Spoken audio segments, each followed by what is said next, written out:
Soyez la bienvenue, Nadège. Merci.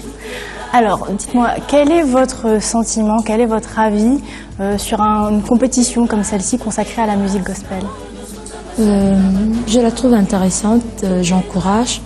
Bon, j'aimerais dire, bon, c'est vrai que chaque personne a des moments de temps où on le découvre, on peut découvrir ses talents, ses dons, sa personne, mais je pense que ces genres de compétitions, ces genres de concours aident aussi à un grand public de découvrir des talents qu'il y a en chaque personne et de le pousser un peu plus parce que sans ces genres de concours, c'est un peu difficile. C'est vrai qu'il faut découvrir la personne soit dans des églises, soit en avant-première des concerts, en lever des rideaux, mais c'est pas toujours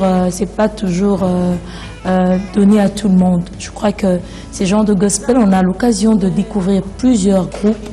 Et j'aime toujours dire que ce genre de compétition, c'est pas seulement le groupe ou la personne qui gagne, qui est meilleure, qui est extraordinaire, mais en suivant la compétition, nous pouvons facilement détecter des gens qui ont un don, qui ont un talent exceptionnel et les aider. Oui.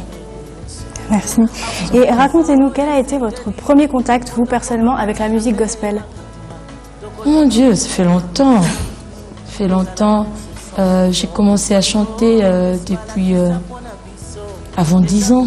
Avant 10 ans et j'ai reçu Christ, c'est vrai. J'ai chanté avant, mais bon, sans savoir exactement ce que je faisais.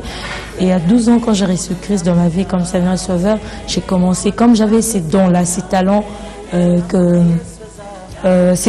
innés, donnés par Dieu, je me suis consacrée à cela. Et comme là, voilà, vous venez de le dire, donc vous êtes une chanteuse chrétienne très connue. Donc voilà, chanteuse chrétienne, passion ou alors vraiment foi chrétienne? D'abord, pas la passion. C'est vrai qu'au début, comme je l'ai dit tout tantôt, c'était la passion. J'aimais ça. J'aimais ce que je faisais et ça se passait bien.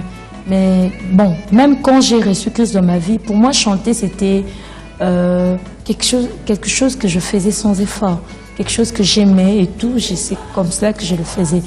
Mais ce n'est que plus tard que j'ai compris et que Dieu m'appelait sur ce chemin-là et j'ai commencé. Cette première rencontre avec Gaël, comment ça s'est passé? C'est une très longue histoire, mais bon, on va essayer de résumer. C'est vrai, je faisais partie d'un groupe des jeunes, SOS Jeunesse. Dans ce groupe, c'était plus un groupe d'évangélisation.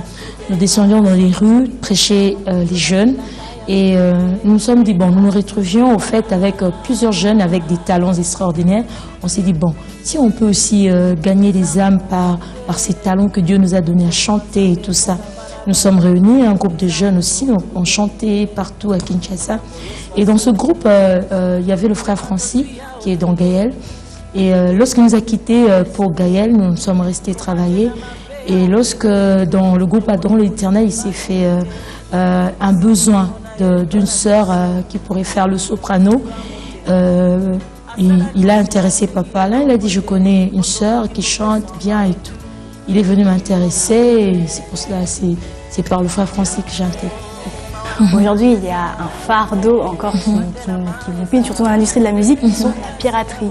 Oui. Voilà, la piraterie, donc tous ces DVD, les CD pirates. Quel est votre ressenti et la façon dont vous vivez en fait justement ce fardeau?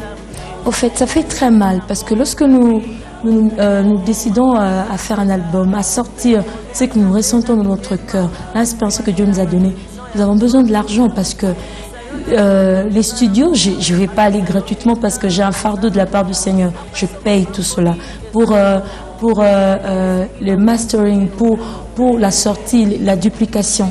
C'est de l'argent. Et voir ce travail, ces sacrifices que je fais, des fois les gens voient seulement le produit fini, ils ne savent pas quel sacrifice que nous avons fait pour avoir cet argent et faire ce travail.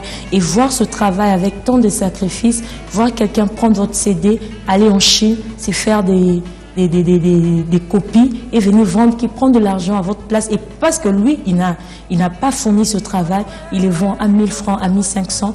Et vous savez pourquoi vous mettez des trucs des fois à 2505 $. Lui, il vient, il met à 1000 francs. Il gagne de l'argent comme ça sur votre dos. Et ça fait très mal. Ça fait très mal parce que j'ai été en Côte d'Ivoire, j'ai été au Gabon. L'État lui-même ne permet pas qu'un artiste ivoirien, l'État ivoirien ne permet pas qu'un artiste ivoirien soit piraté, ni au Gabon. Or, mis tous ces problèmes de piraterie, voilà, donc vous continuez à faire votre musique, donc forcément vous continuez votre combat. Et du coup, je voudrais savoir, vous avez des concerts, des nouveaux albums en perspective? De nouveaux albums, toujours oui, parce que c'est vrai, même si je ne sais pas le moment exact, mais je sais qu'il y aura toujours de la nouveauté, il y aura toujours un nouvel album sur le marché. Mais des concerts, bon, des concerts, il y en aura toujours, comme il faut le dire, mais nous venons déjà d'avoir un concert qui a eu lieu les jours avant avec Gaël. Et donc, est-ce que vous êtes en ce moment en préparation déjà d'un nouvel album, ou en ce moment vous êtes en mode pause? Non, nous ne sommes pas en préparation d'un nouvel album. Nous étions d'abord là, après la mort de Papa Alain, nous devions d'abord travailler, restructurer le groupe, se mettre ensemble, voir quel pas faire, sur quel chemin prendre. Et là, ce concert, cette célébration qui a eu lieu, ça a été aussi, c'est vrai, c'est pour célébrer le Seigneur, mais ça a été un message pour dire à tout le monde, hey, Gaël est là, Gaël existe et Gaël continue. D'accord. Donc ce concert-là, c'était pour vous imposer encore, dire que vous étiez encore là, confirmer votre présence et rassurer les gens pour leur dire que vous serez encore là longtemps. Nous serons toujours encore là, c'est l'œuvre de Dieu, ça va continuer. Bah, écoutez, merci beaucoup Nadège. Merci à vous, merci. Gospel Day Lebdo, c'est terminé pour aujourd'hui. Donc je vous donne rendez-vous mercredi prochain, même heure, même chaîne. Et ne ratez pas notre prime dimanche prochain. Suivez-nous également sur la page Facebook du Gospel Day pour encore plus de gospel. Merci à nos grands sponsors. À la semaine prochaine avec de nouvelles images, de nouvelles chorales, de nouvelles vidéos inédites. Bonne fin de soirée